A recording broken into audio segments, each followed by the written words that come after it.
بندر اور ریچھ کی لڑائی ایک مشہور کہانی ہے جو بچوں کو اخلاقی سبق سکھاتی ہے۔ یہ کہانی کچھ یوں ہے۔ ایک جنگل میں ایک بندر اور ریچھ رہتے تھے۔ دونوں اپنی طاقت اور چالاکی پر بہت فخر کرتے تھے اور ہر وقت آپس میں بحث کرتے تھے کہ کون زیادہ طاقتور ہے۔ ایک دن انہوں نے فیصلہ کیا کہ وہ آپس میں لڑ کر دیکھیں گے کہ کون جیتتا ہے۔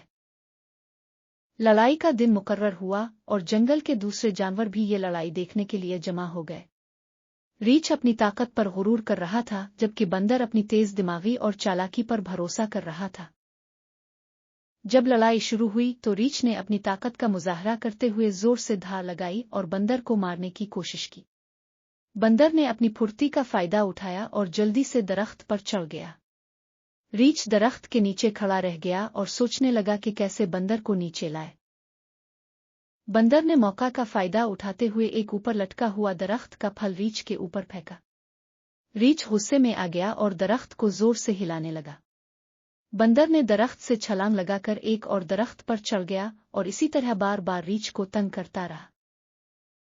ریچھ کی طاقت اور غصہ کم ہونے لگا جبکہ بندر اپنی چالاکی سے مسلسل اسے چکما دیتا رہا۔